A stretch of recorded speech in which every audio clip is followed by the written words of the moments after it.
Hello and welcome to my Lakers Nuggets Western Conference Finals preview. So let's get into it. First thing I want to talk about is who's going to guard LeBron. Now you've got good defenders like Jameer Grant and Torrey Craig, and Paul Millsap's probably guard him, or probably will guard him at some point in the series. But I don't really think any of them are really suited to guard LeBron James. Why do I think that?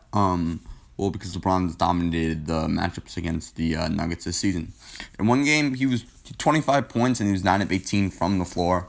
In another game, he had 29 points. He did shoot 9 of 21, but he shot 5 of 11 from 3. Obviously, that's not going to happen in this series, but I just don't think they're equipped to guard LeBron James. I want to talk about Anthony Davis. I do think he's going to play well against Nikola Jokic. In previous matchups, Anthony Davis has limited Nikola Jokic to 13 points in pretty much everything. There was one matchup where he scored 22 and 18, but, he was really good defending them. He also shot, about, 33% in one of those matchups. I think Anthony Davis is going to guard Nikola Jokic pretty well. He's not going to, absolutely, making sure he scores, 0 points or whatever, but again, he's going to probably make him take 25 shots to get to his 30, then 20 shots. The player I want to talk about in this series is Jamal Murray. I do think he's going to have a good series. He played really well in the Clippers series, especially in those last 4 games. But I think Danny Green's going to play okay defense against him, but I think Jamal Murray's going to win that matchup. One concern for the Lakers is the Lakers shooting.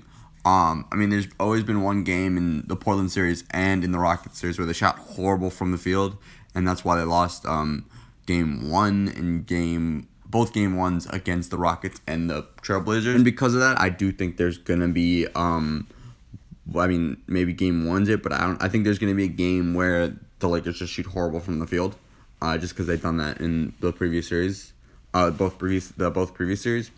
One thing that I expect to see is JaVale McGee and Dwight Howard are going to get more minutes than they got in the Rocket series. Dwight Howard, I don't think he played at all during the Rocket series. And JaVale McGee, he played 8 minutes in the rotation going into game 2, I want to say. And then Talen Horton-Tucker took his minutes. I don't think Talen Horton-Tucker will play in this series, just because, he's just not talented enough. He's a talented prospect. For the Lakers' future, they need at least some young players, I guess. And he could be a good rotational player for them. One of the reasons I do think the Nuggets will lose this series is I do think the Lakers will try to attack Michael Porter Jr. on defense. And he's a very key player for them that gets going off the bench, and I do think by game 3 or 4 he's going to become unplayable, or they're going to be at a serious disadvantage when they play him. So I do think that's one of the reasons I think the Lakers are going to win the series. The reason I think the Lakers are going to win the series is that they just have the best 2 players in this series, LeBron James and Anthony Davis. Nikola Jokic and Jamal Murray, they're really good, but LeBron James and Anthony Davis both have an argument for the best player in basketball, or not that, but they're both top 5 players in the NBA, and I just don't think the Nuggets have the talent to beat them. That's all I really got in this preview for you. The video's a little bit short on the shorter side, but all right. My prediction for this series is that the Lakers will win in 6 games. I think it would be Lakers in 6 because although the Lakers are the better team, the Lakers are just going to have one bad shooting game. It happened in both series before this one, and I think there's going to be one game where Jamal Murray gets off and wins them a game, and wins the Nuggets a game. So I think it's going to be Lakers in 6. Like and subscribe and watch other videos.